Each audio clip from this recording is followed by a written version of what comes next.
Hey, everybody, and welcome to another episode of Spilling Ink. We are the talk show that takes you behind the book to meet the authors and professionals in the publishing industry. It's another week, guys. How's everyone doing? Good. I still exist. You still exist? I'm back in New Hampshire for the season. No more. I won't hold that against you. Maine is closed. We're hanging out in Baltimore. Yeah. How's the weather out there? Because you guys have got to be getting nice weather compared to where I'm at.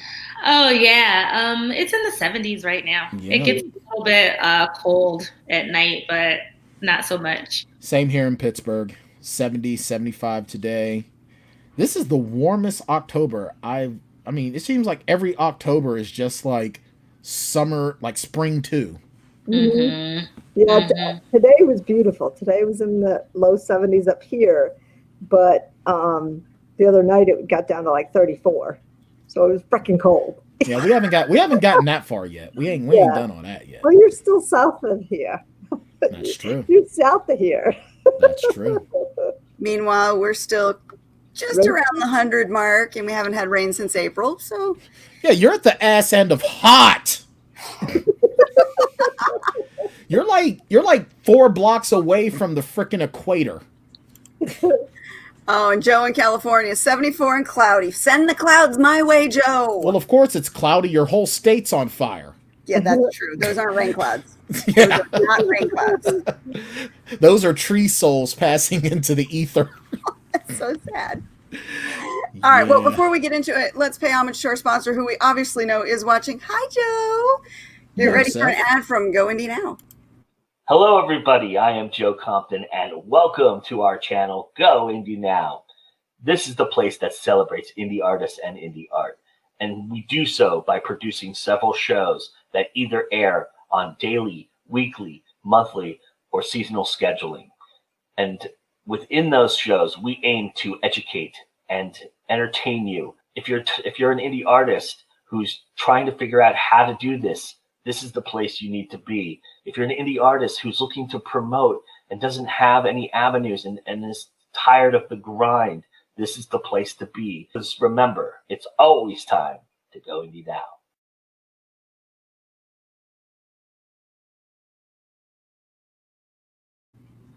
That's right. It's always time to go indie now. That's we love you, Joe. Joe is one of the reasons that we are able to stream from our one platform to Facebook and to YouTube at the same time, as well as to send all the audio to our podcast network. So thank you, Joe, for helping us to do that. All right, so let's jump into it. We got a brand new artist to introduce everyone to. Delshan, tell us about yourself and your books. Hi, I'm Delshan Baker. I am the author of, this is my first book on following the dots. It is about a sojourn in Barcelona. A breakdown in Baltimore and finding your path no matter where you are. It is part memoir, so it's really a personal account of my own story. But it's also part self-help, like how do you find your own path? And just an account of what's happening in the world today as I see it. All right. So how long did it take you to write that book? It depends on when you start counting, right? So it is somewhere between 10 years and 6 months. So I think actively writing about 6 months. Okay. All right. And what was the reason you started writing it? Was it more for your own personal self, or did you want to inspire others? And so, like, it was coming from a couple of different places. Like, I've always thought that I wanted to be a writer. So when I was in high school, I got my poem read, actually, and the reader said I was meant to be a writer, and I bought that. And I've written over the years, like, hundreds of thousands of words, but they've been in journals or they've been short stories, and I've never really shared them outside of my, in my really close sphere. And so I was trying to meet my calling, which is actually to publish something. And on Following the Dots, I had some content. I just was going to like publish anything to get myself like through the block. But what happened was, like, I've realized is I had a lot to say about something that was really important. And so it was really a difference maker in my life. And now I really care about like getting the message out there. That's awesome. And how many of us have notebooks filled with just anything? Yes. Yeah, I still have my huge folder from high school right here on this side of me. My unfortunately, all my high school writings got killed with a computer when my husband reset it because it was. Yeah. So yes. That's what That I learned. sucks. Redundant backup is important. There's Yes. 2 kinds of people in this world: those who back up and those who will. Yes. Yeah. 'Cause Yep. I Oh yeah. put it all on the thing and got rid of the paper because I was trying to thin down all the crap in the house. It was all happy and stuff, and then My mother found my cache of 3.5 by 5 floppies. Go, do you still need these? I'm like, oh, and I have nothing to use those with. Damn it! Why didn't I remain on pen and paper? Yeah, I remember when floppy disks were floppy. Like, Yeah, really I big remember ones. the actual floppy ones where if they were within a foot of a magnet, everything was wiped from it. Yep. I remember those. I still remember my Commodore 64. Come on now. Yes. So I'm sorry, go ahead. So redundant backup, yes. Yes. Online. Hi, in Sarah. the So what was the besides, following your calling, what made you really sit down and really commit to this project to say, this is what I'm going to put out there. Yeah. This is it. Right. So I had been journaling through a really tough time in 2016. I was an executive at a multi-million-dollar nonprofit organization and running operations and finance, but also like hyperventilating in the bathroom because I was really burdened about what was going on internally and then also what was going on outside at the time. Being a Black American, it was at the height of where you could really like be hurt, and I'm like running to my car and because I was scared, and so I journaled to just get myself through that time, and then like flash forward when I wanted to like put out a book or like really become an author, I started with content that I already had, and the other content I had was when I went on this sojourn to Barcelona. It was just like wonderful. So I had like 2 different bookends of the story of life, and also a speech I had given about following your dots, like figuring out if you're in the right place at the right time. And so I went to tell both of those stories. In COVID, actually, the pandemic happened at a time that it actually aided my process, right? So everything shut down. Mm-hmm. And I had just quit my job to become a consultant, and I wasn't going to be developing any business at that time. And I was like, well, best time to write it is to write it now, right? So it really helped. That's up. So I guess walk us through your process. So you made this decision. This is what you're going to do. So what was your process? Because, from me personally and from Katie, we're fiction writers. Mm-hmm. So, of course, our process is going to be a little bit different. So walk us through yours. It was pain, just mostly pain. No, not really. So I started with 2 different types of content. So some of it was journal writing. So it was really deep. It was really visceral. And then the other content from Barcelona is I had written a blog to my family while I was there for 2 months. And so I had to do 2 different things. Like, so take this journal writing and convert it to external facing. And then I had to take this kind of external writing and make it deeper, like journalistic writing. So I came at it in 2 different ways. But more practically, I wrote every day. So for that like 6 months, I wrote every single day, and just like changed that and let it out. And then one of the big turning points is when I finally let it be read by a content editor. I hired a content editor to like go through the text. It was the most painful experience ever. Like I just kept on telling myself, it's not good enough, it's not good enough. Like give it away to somebody else.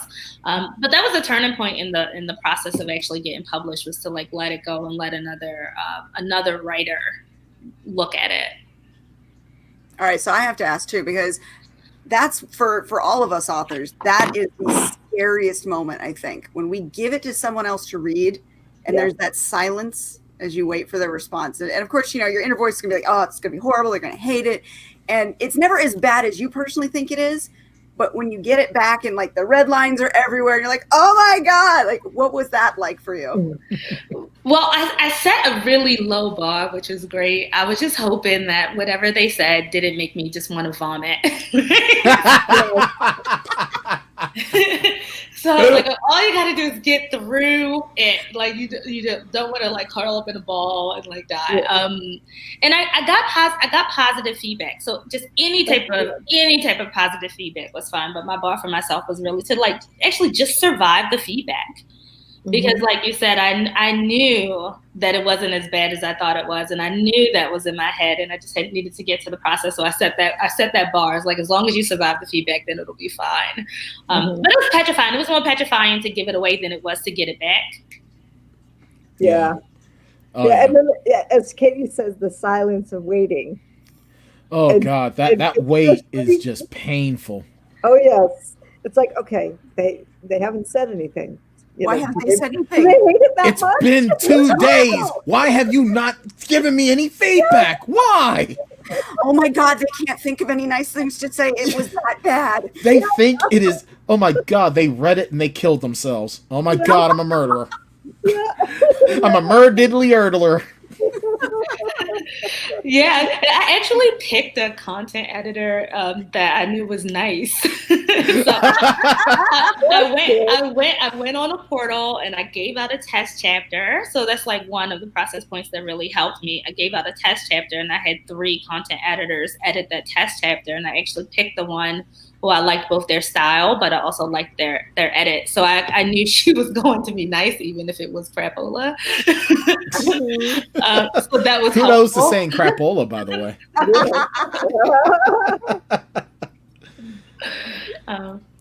Well, now, so what portal did you use? Did you use Fiverr?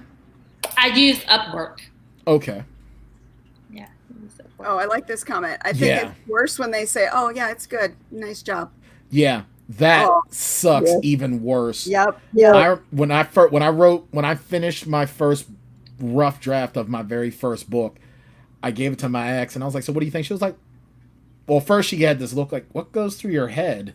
And then but it's nice, and it's like, oh, it's not ready. it's garbage. But it actually it was kind of horrible. I had to rework that like God knows how many times, and I'm still not like 100% satisfied with it. But it's like, unless I'm just gonna rewrite the whole damn thing, which I'm not because I'm lazy. Well, I love my father's response to my first book. He goes, "There's a lot of sex in it." It's just worse that your father read it. Yeah. The first part. The fact that your I mean, it's bad. I mean, but the content actually warrants that. But still.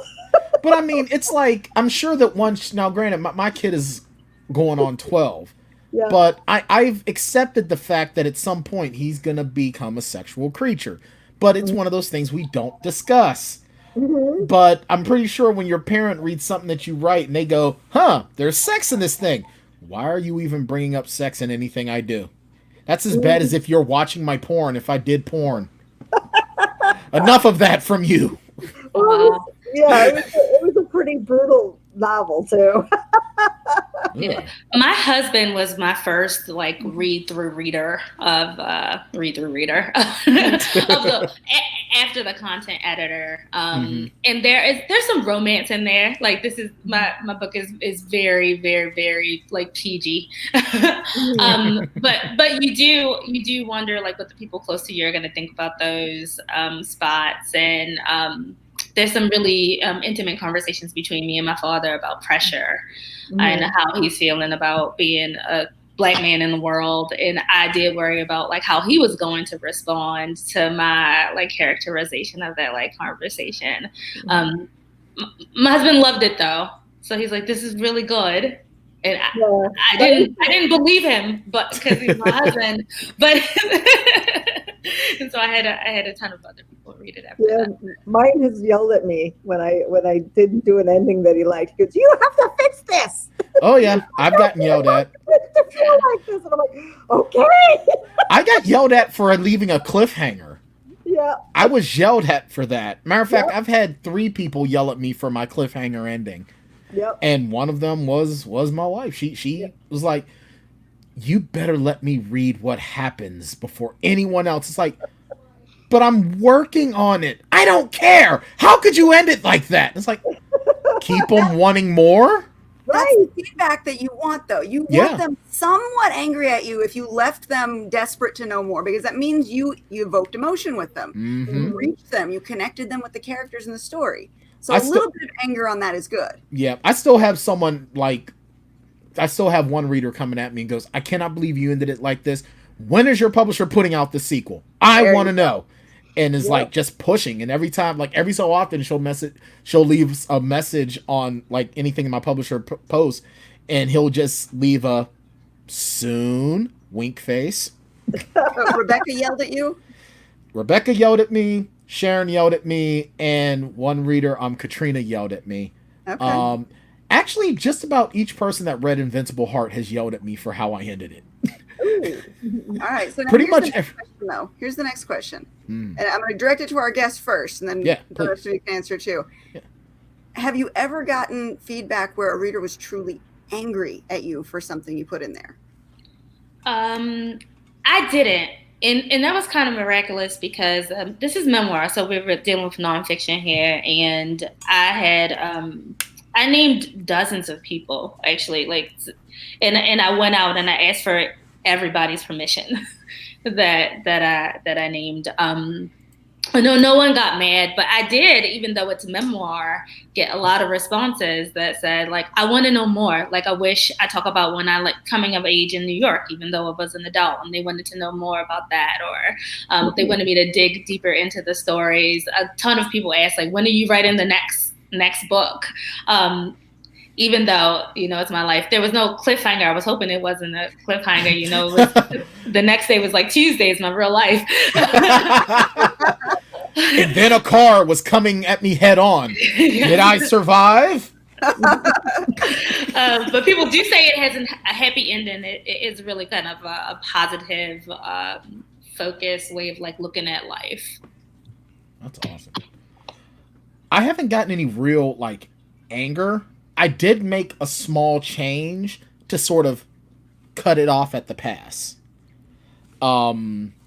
Basically, well, in The Enforcer, I kind of fudged a character's ethnicity a little bit to sort of work more into things. And I mainly just did that, like I said, just to sort of head things off at the pass. Plus, I thought it was better for the character. As I sort of dove more into the origins of said character, I felt that making that small change was, while minimal, it doesn't change who the character is or anything about the character. I just felt like, due to the character's origins, it would work a little bit better. I mean, and that's really all it was. But I haven't gotten any sort of anger based on any of my content or any of my subject matter. But I write silly stories about things that we don't know don't exist. But I'm pretty sure when my book Ed and Livy gets out again, I might get some hate for that. I'm sure I'll probably have some people hating me and accusing me of misogyny and stuff. Yeah, survival games. I got a lot of negative. You I did? got some really bad, angry emails on that one, and I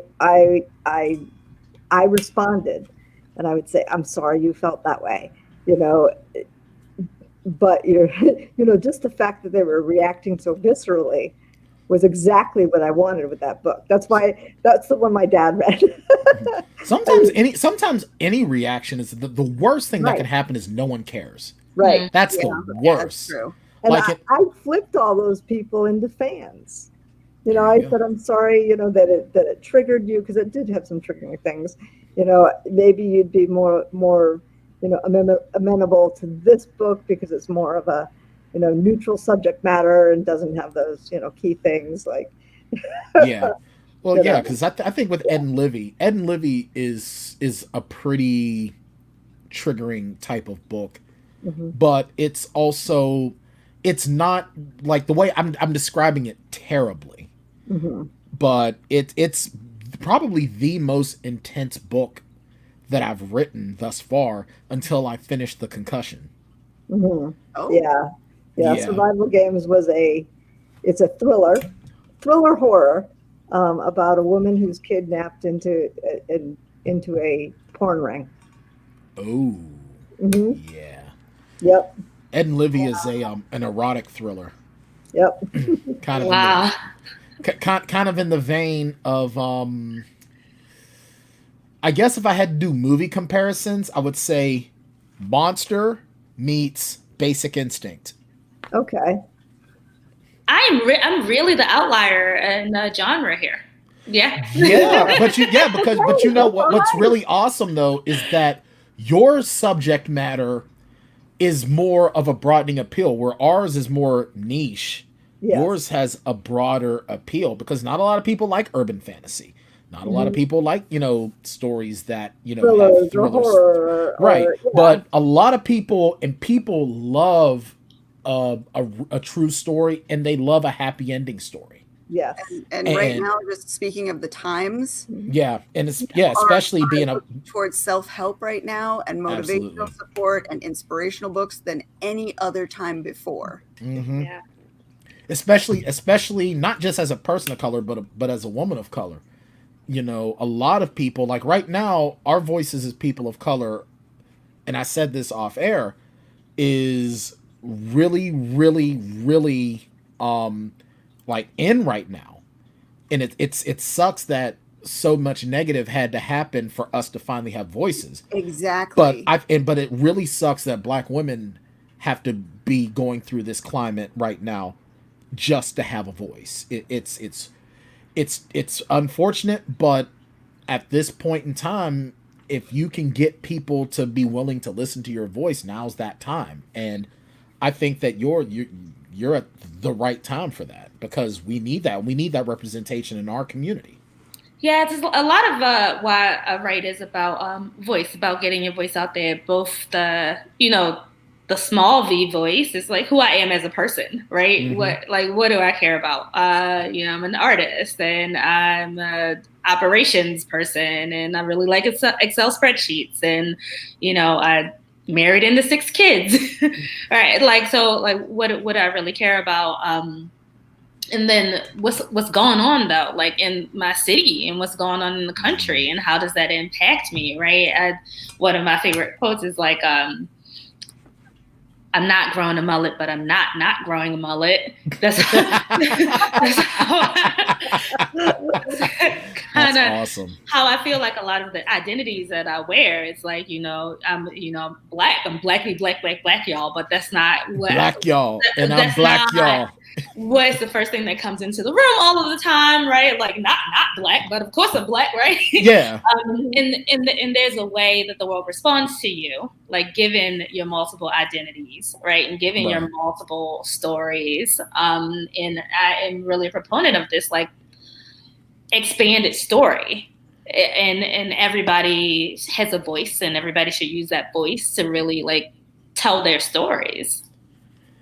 And I think that one thing that definitely needs to be sort of put out there today, now more than ever, especially in a time of social media, is while we all should have our voice heard, a lot of people, and I see this on social media, which is why I always say social media bad, people need to understand that they need to listen to the message of the voice, instead of just staying silent just long enough for your turn to express your voice.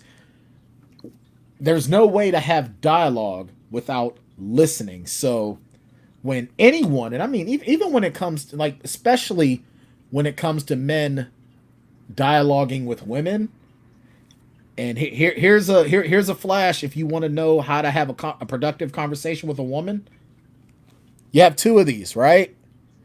And there's a thing in between them. Use the thing that's in between. Listen. Quit being so quick to talk. And I think that when it comes to, we're talking about self-help and memoirs and everything, I think that when you write down when you use your voice in the written word, a person has no choice but to listen to your message and to take in what you're putting out there. And like I said, just to jump back to that previous point, this is the best time, not just for a spiritual healing, I would assume, but also, to get people to understand where you're coming from, where you've been and what your story is. Yeah, and that speaks really to the power of writing. There are a number of, they're all real people in the book, but one of the most frequent comments that I got was, "Hey, I was there. Hey, I remember that, but I didn't quite understand. I didn't quite get it." And there was something about having it on the page that people who are very, very close to me, like, ingested what was going on in my life and in their lives very differently. There's my father, my sister, my coworkers. One of the biggest compliments or comments I've gotten is like, it's so relatable, right? So it's all of my own personal stories, but people have automatically, transposed their stories on it. But another big compliment is like, hey, I see you. I get it now. I didn't quite get it before. And there's something really powerful about like getting the word on page and having people are forced to like read it and like understand it and move through it slowly. Can you give us an example? Yeah, a lot of them come from my dad. So like my dad's my friend, which it's all in the book. But I'm kind of a chanceling. So I come from Baltimore beginnings, like the blue light neighborhoods, but was really, really a smart kid, and ended up going to Stanford. Ended up running like organizations, being a like senior executive, and I was like a project kid, or like was first born there, and everybody poured into me and supported me, and also expected a lot. So there's a lot of pressure, like just like, hey, you are part of us, and you're a chanceling, I like to call it. And my father, who is like my great friend, is my biggest proponent, but also my biggest like pressure person, like saying like how I should show up in the world and what I could be, right? All of this potential. And so inside the book, there are some exchanges that I have with him about the pressure that I'm under, and I kind of like just want to be normal. I'm like, leave me alone. And he was in those conversations. Like, I'm like, Daddy said this, I said that. But after I wrote the book and he read it, he came back and he said, like, I had no idea what was going on. Like, I didn't know that like you were dealing with all of this stuff at work. Like, I didn't know that you were dealing with all of this stuff like externally. And I heard you and I was talking to you, but I didn't quite get it. And I get it now. So if the book only did that, that's good enough. And so he's let me off the hook. And so now I'm allowed to kind of just be a regular person out in the world. Nice. It's That's so awesome. true, though, that people, they experience you from their perspective. They don't know the other side of it. And a lot of times we don't take into account that another person's perspective is going to be different from ours when we're dealing with them. And I think that's where a lot of miscommunication, misunderstanding comes from. And people they're not willing to do that. They're not willing to look at the other side. Right. Yeah, because everyone's a hero in their story. Mm-hmm. And they are either unable to or refuse to see where they've done something that is anything less than heroic, and it's hard for a lot of people. Some people can handle it better. Others just get so defensive that you can't make that point. That how dare you say I misunderstood you? I know everything. Yeah. Yeah, I don't know if I'm a hero at all oh my goodness. No way. I think I strive to be as honest as possible, right? So say the things you don't typically say, like uncover the things you don't typically uncover, right? Mm-hmm. And if I'm a hero, I'm a messy one, but I think that everybody is like that, right? So if you look at a lot of people on paper, you would not know what it takes in order to show up in this polished way. And a lot of what I wanted to do was like uncover this veil, right? Like, so you go into a board meeting and you seem like you're really fancy and people don't know that you're really like hyperventilating.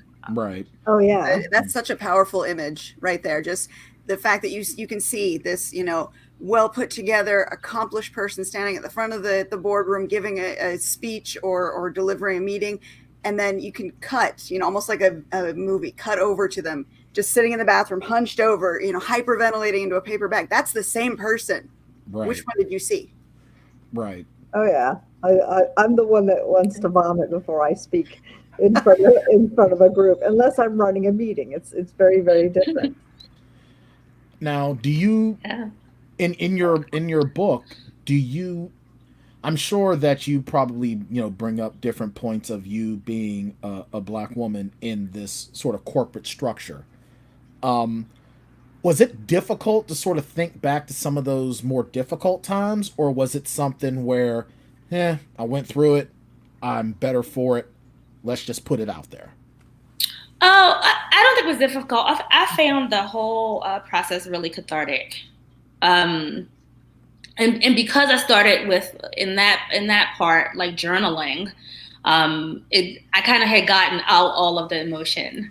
Now on the other side, when I was like in Barcelona, not to ruin it, but I spent a couple of months right at my early career. Like I stopped working and I went away to Spain to find myself. Right at the time when they say that you can't, but you absolutely can, right? That's the key point that I'm trying to get across to everybody is like the power of that you can.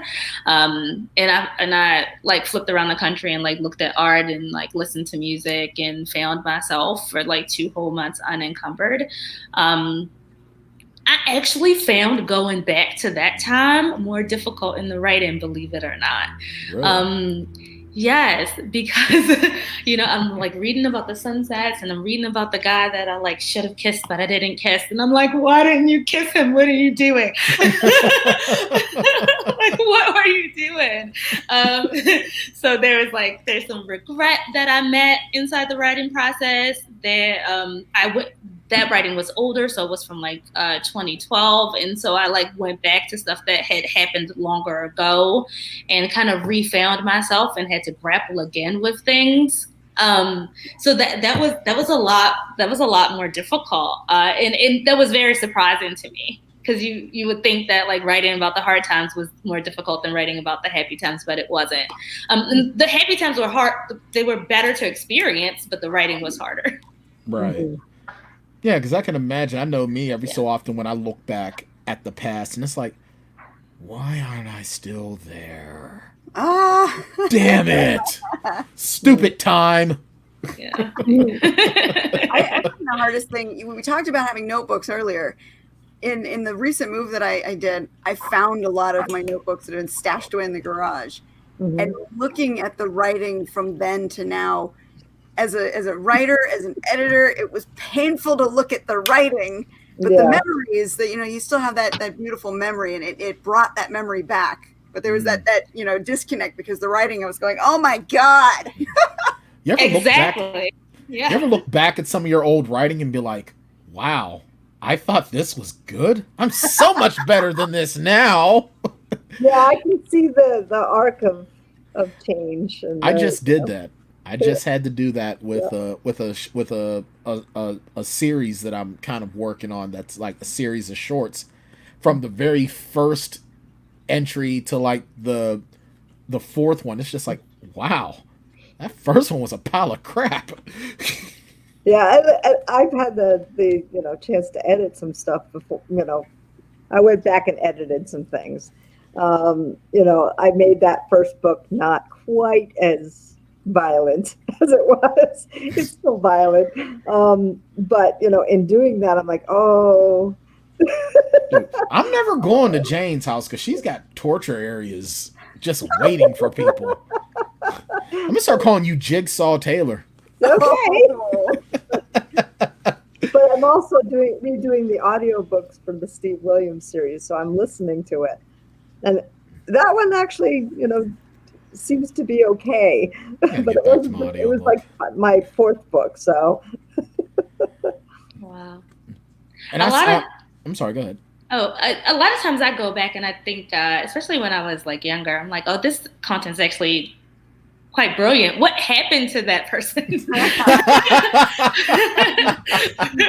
Right? And There's I'm like, the other side. that, there's a clarity of like thought and of like values that you wanna keep like moving forward. And it's helpful. Like writing has always been a reflection for me. I think I've journals going back until when I was like 12 or so. And so I can go back and meet the person that I was. And God, I wish I could do that. yeah. You said you had a lot of short stories. Have you ever thought of putting them into like a short story collection? I have. I started with a short story, and so I used to write them in high school. They're funny. I can be like a real funny person, and even though like the book on following the dots has some upsides and some downsides. Even in the downsides, it's like it's funny. It's like because I'm just kind of a quirky person, and so I started there writing these kind of quirky little short stories, and I have a bunch of them. And I thought that eventually I probably will return to short story. I have probably 2 or 3 books between me and the short story return. But yeah, I think so. So what's next? That was going to be my next question. Yep. What are you working on now? Oh, that is really fascinating, actually, because at the top of the year, or at the end of last year, I ventured out of the traditional work world, 9 to 5 days a week, to become a consultant for socially vested individuals and organizations, help them actually actualize their intentions, like put things on the ground, make things go. And I was writing a book about that process. So, how to get out of the architecture, how to divest, how to like map your own work and your own world. And I stopped writing that book in order to write on following the dots, because I needed a proof point. I was like, well, I've never published anything. It's been years and years, and I don't want to get to the end of this year and not be able to publish. And so I stopped and like wrote a book in the middle of that in order to figure out how to write a book. So I am living in the book of how you make your own life right now. and I am writing it. And so it should wrap up. The writing should wrap up at the end of the year. So that'll be the next book I put out. Awesome. Always keep writing. So now are you going, so you're going the self-publishing route, or do you have a publisher? I don't know. So for on following the dots, I went self-publishing. And it was just, I wanted to get it out quickly. It felt really timely. So even though I was telling the story about 2012 and about 2016, the end of last year and the top of this year really kicked up some stuff in society that I had to speak on. And so now the beginning of the book and the ending of the book is about now. It's about how you put all of that into context and how you show up. So it felt very contemporaneous. And so I wanted to push it out. And so I chose self-publishing because you can really control your timeline, right? Absolutely. Yeah. You can really control the content, and I really cared about that. And so for the next book, though, I'm not sure. I may seek a traditional publisher. I'm not sure yet. And both ways are completely fine to do. A lot of people these days have gone from traditional only to a hybrid model where they pick and choose which books are going to go which way, because they might feel they get a better reach using a publisher, or they might, like you said, have more control going by self-publishing. So that's a really smart approach to it. Yeah, definitely. I mean, it's all trial and error at the end of the day. What works for you? But as we were talking about before the show started, no matter which way you go, you're in charge of your marketing. Yeah. Yep. Yep. Even with a big publisher, you have to market. I still remember someone tried telling me, well, it can't be that hard. Look at what, they used J.K. Rowling at one point, but I don't think anyone wants to use her as an example. No. So they were like, well, Rick Riordan. I said, yeah, Rick Riordan also has a team doing all of his social media. You really think he does his own social media posting? Probably, he probably has different burner accounts. Look at that. You've already got a publisher interested in you. Oh, awesome. Beauty. And we have a question. Joe is asking, did you disclose to the people who are real in your book ahead of time and get their permission before writing it? And was there someone who made you pull them from the story? Yeah, two questions there. No, I did not disclose before I was writing. But I did get permission from every single person who decided to like keep their name in the story. Most folks actually wanted to use their real names. Like they liked how they showed up. There were a couple of friends who like thought it was kind of fun to be under a pseudonym. So like I changed their name, but even in that I still got permission. No one pulled, but I guess it was just because of the subject matter, or I probably had already self-selected the stories that I thought people would probably not pull out. Yeah, I'm pretty sure if you had like a friend that y'all had like a bad falling out, like, don't you dare put me in a book! How dare you! You don't strike me as a person that has that kind of many relationships. No, mostly I keep my friends around and it's fine. But I did care about them being okay with how they were characterized. And I did have a couple of friends and even, professional colleagues change a few words. And that was totally fine for me. Like even just the way I described their profession. I remember being told, I'm not in this type of industry. I'm actually in that type of industry. Like tweak that for me. And so that mattered because I didn't want this thing to be out there like forever and ever. And, right. I'm not characterizing you correctly. Yeah. Well, yeah. Well, you want everything to be as authentic as possible. You don't want anyone coming back. That's not how that works. Yeah. Exactly.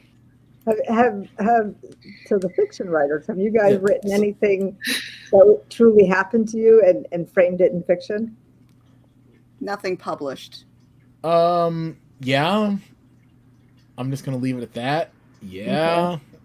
Yeah. Well, my big silence is that. Well, in the concussion, the concussion it's a fictionalized autobiography. Mm-hmm. A completely fictionalized autobiography. I am actually using, even if some of the things that are happening are real, they're being like, I'm keeping it as realistic as possible. Mm-hmm. Some things are just embellished for the story. Brian's historical fiction. Yeah, it's my own sort of historical fiction, but with different people and blah blah blah. Like it's not like I'm using my name or anything or blah blah blah. No. Yeah. I'll let you read what's done on it so far at some point. Okay. Yeah. No, I did Silence, which was my high school year. So we've got. I love it. Here. Yeah, I see it about Calm. Yes, it's funny. You strike me as the type of person where everyone says she is too nice. Oh yes, I don't know if I'm nice. I strive to be kind. So I strive to like do right by folks, but I also strive to chill. Like so, a lot of what I'm talking about in the book is like this. There's this grind. I think grit is overrated. Right. I think grind is overrated. This idea that you like have to struggle, you have to like overcome in order to like do something like great. And so I've been proselytizing this like easier way to find your path that is not necessarily like born of like struggle, and I've struggled myself. And so you see some of the, I guess, testimonies around that. Like, calm down, breathe. That's a good message though, because we fight so hard for something to happen, and if it happens, then we feel like exhausted by it. We can't enjoy it. But if we fight for something and it doesn't happen, then we're mentally and physically ruined by it. But if you relax and you just try and come at things from a let's do the right thing approach, you do tend to find where you're supposed to go and what's working and what's not.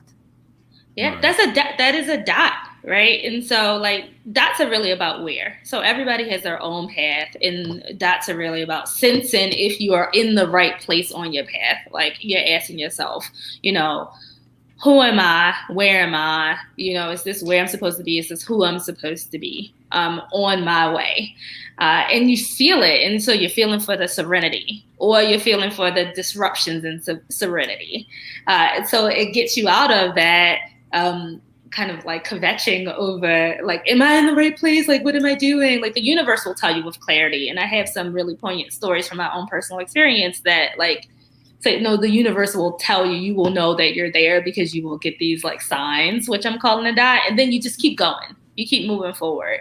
And I'm trying to get more people to think like that. Like, are you on your dot? Are you where you're supposed to be? And if you're not, like, move. If you are, keep moving in that direction. Like, try to make it easier to sense where you're supposed to be. Throwing some Wakanda level wisdom out there tonight. You know what? Don't even start. I love that. That was good. Yes. I mean, seriously, like that's some real that's some sage like advice, and I think that's really a lot of right now what we're needing in this society right now is, you know, just that kind of mindset and that sort of understanding, because I don't even know where the hell we are anymore. We're in the upside down or whatever the hell we somewhere, but it definitely ain't no right to this. I mean, aren't we? Like, I like to call it shenanigans. Mm-hmm. Shenanigans. We are swimming in the sea of shenanigans, and it's just it's not getting better. Like, I even put a post on Facebook that said, I'm changing my status to anxiously awaiting November 10th. I am giving society a week after the election to maybe start slowly moving back to sanity. I mean, it's probably not going to happen because people seem to enjoy being in chaos and stupidity. So I'm not going to go to Home Depot. I'm going to go to Lowe's, and I'm going to buy a bag of sand, and I'm just going to put my head under it. Well, I mean, that is an approach.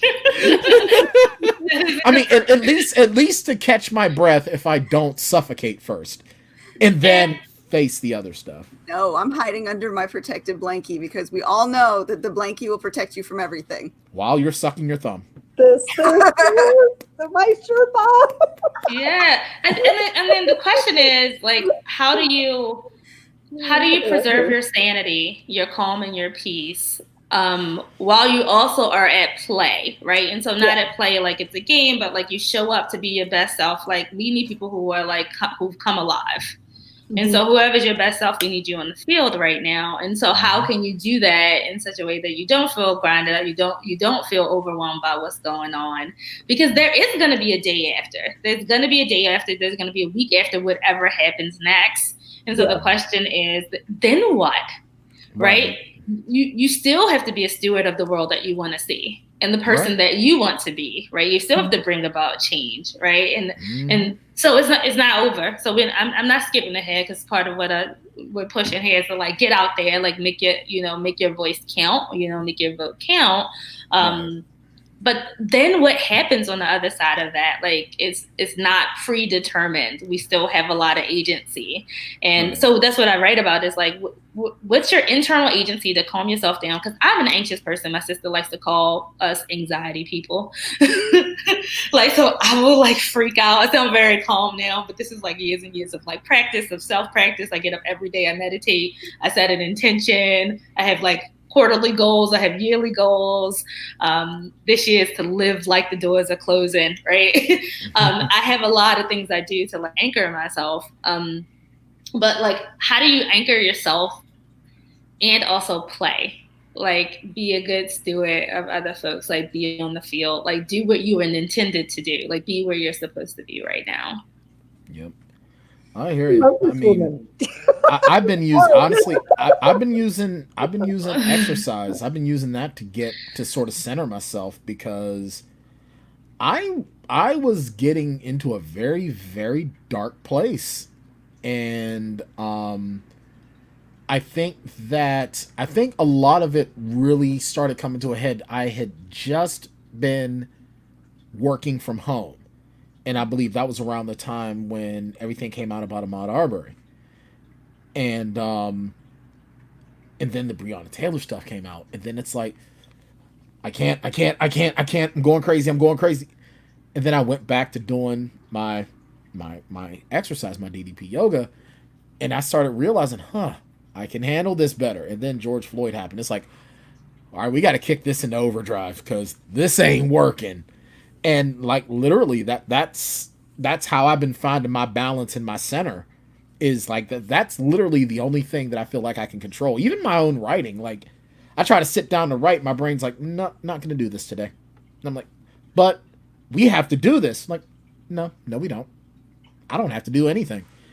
Fine, I guess I'll go get on the mat. You uncooperative jerk. Like walking, getting your body moving, body, mind, spirit. There's an organization called Girl Track. I don't know if you all have heard of it, but they have they're trying to get 1 million Black women to walk, and you like listen to stories about historic and current figures who are really like pushing in the movement.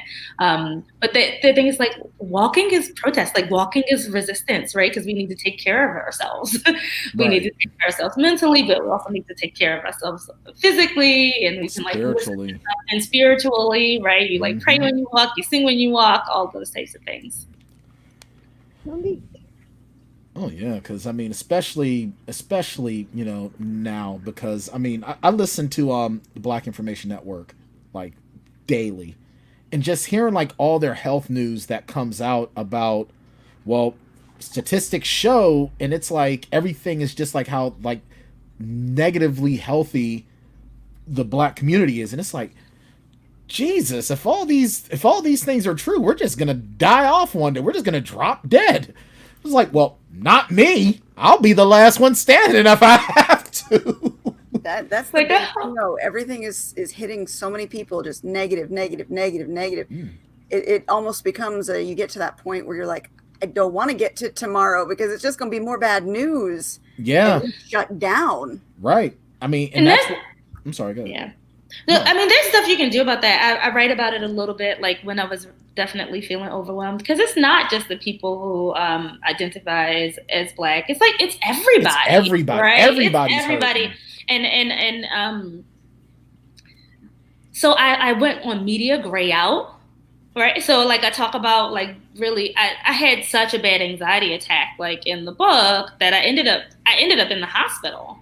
And after that, though, in order to recover, I went on media gray out, right? I stopped like listening, watch my in feed, right? You like figure out, you surround yourself with family and friends. And so there is some stuff that you can do to, bubble yourself in and, stay healthy, given all of the in feed. But it's definitely everybody. My hair was falling out.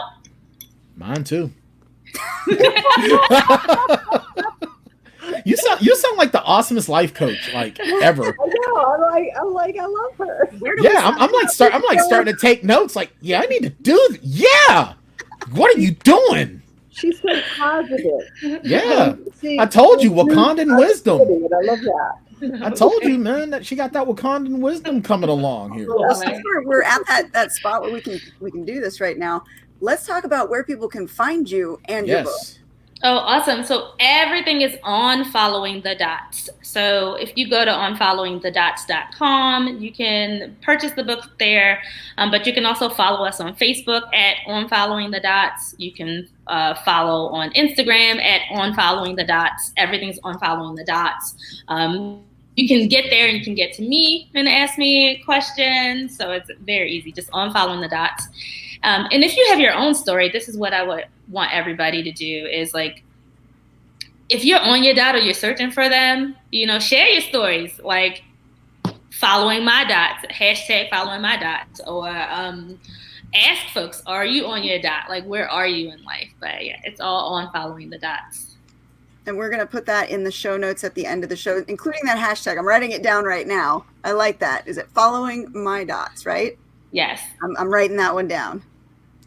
Yeah, Instagram. Oh, there we are. I was about to say Instagram's being a jerk. It's not letting me find you, but there we go. It's but just we will my make phone sure that being everybody can find you and your book, because I do think it's a good message.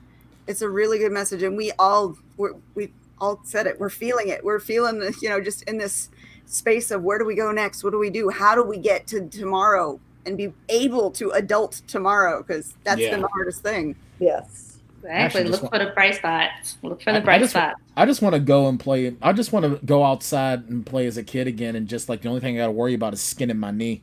Or getting home in time for supper. Yeah. Oh yeah.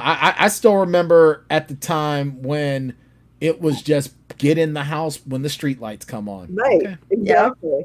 Exactly. Kids don't do that anymore today either. That's the sad thing. Oh my God! If someone sees your kid walking home from school alone, you're gonna end up having CYF show up at your house. Yeah. Oh yeah. I mean, Why is your child walking? How dare they go outside and play? Oh my God. Fresh air and sunshine? I'm sorry. God, I'm such a horrible person.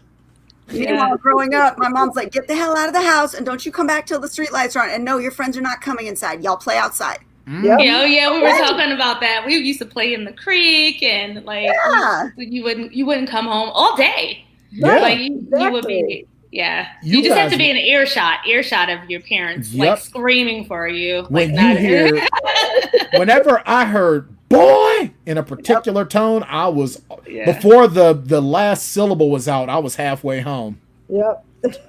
Even at 15, 16, 17, it's like, well, gotta go. But on the flip side, though, my parents did have the phone number of everybody that I knew. And if I didn't show up when they opened the door and yelled my name, they started calling people. Yep. They knew how to find you.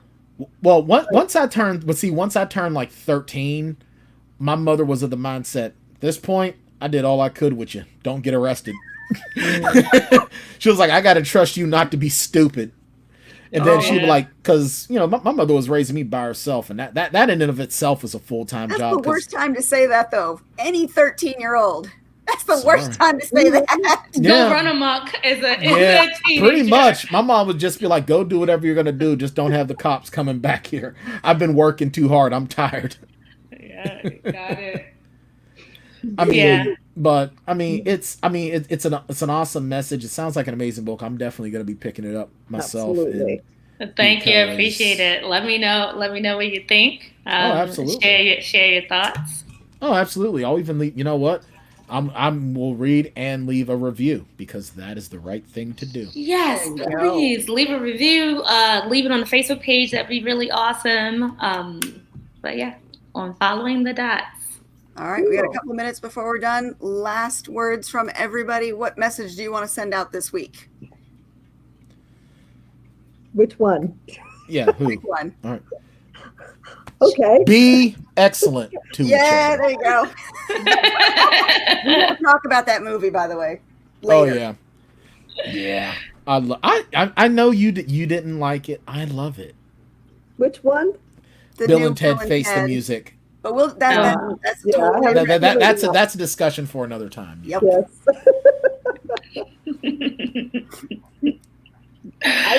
I've got a book coming out this week.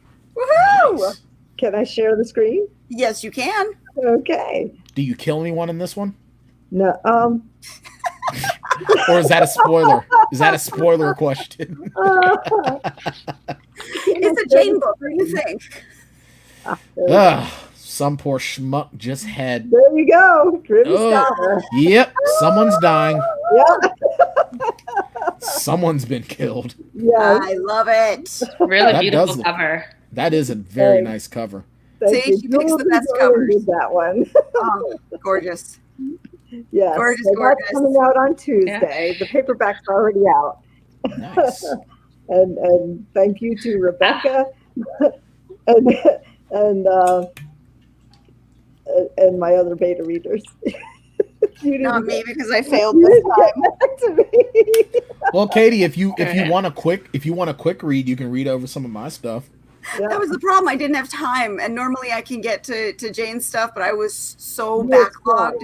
And when I have like a deadline for editing or cover any of the stuff that I do, that has to take priority. And I just didn't have the free time, and I feel so bad. That's the first time I've done that to her. I'm like, Well, mine is just 20 Rebecca pages. was asking if I was wearing the spilling ink shirt. Yes, I am. See, mine's just 20 pages of stuff. But well, shoot it over to me as soon as I can. You know I will, because I try and read everybody's stuff. But it's been really hard to balance work with the kids all being home and doing distance learning and having to manage them during the day, because let's face it, the little ones, the minute I walk away, they're on YouTube. They're, bringing up other tabs. And if I'm not sitting right there watching them do what they're supposed to do, they're not going to do it. Have you considered is managing them? Have you considered chloroform? You know what? then they don't get their work done. And Oh, right. Yeah. That makes sense. That makes sense. I would just ask people to ask themselves, are you on your dot? And if you are, keep going. And if you're not, what do you need to do to get there? Right? That would be. I love it. What I would put out there. I dig it. And it's perfectly on brand. That is the positivity. I'll tell you one thing, man. Your branding is awesome. I love your branding. That's a definite great first step. Absolutely. Oh, thank you. I have a creative producer working with me. He's really, really helpful there. Yeah. Nice. That is awesome. All right. Well, I think that's it for us. I forgot to give my message. Guys that don't know already, I'm doing readings every Sunday. I'm reading a new chapter from A Weapon of Magical Destruction. You can follow along. All the previous chapters are already on my YouTube. And each week I just add the next one on there. So youtube.com/KatieSolitis. And you can check out the first 9 chapters so far. And chapter 10 will be read tomorrow. Nice. And that is it for us. We will be back next week with some more people to talk with, some more fun conversation, and maybe we'll bring Brian back on. He's going to be our regular again. He's going to be stellar. Thank you for having me. Thank you so much Thanks for being for with coming. us. Our second sponsor. Oh, shoot. Oh, He's going to kill me. All right. So our sponsor, who we love and adore, and please don't get the cattle prod out, Rebekah. We love you. Rebekah is the awesome author, and she's also the COO of Three Furies Press, who we were talking about earlier, is a wonderful publisher, but she has some amazing books that you will be entertained by. So please stop by her website, check out her books, and tell her not to cattle prod us, because we love her so much. Well, can't cattle prod me. I don't work for her. I'm not scared All right, of you. guys. We will talk to you next time.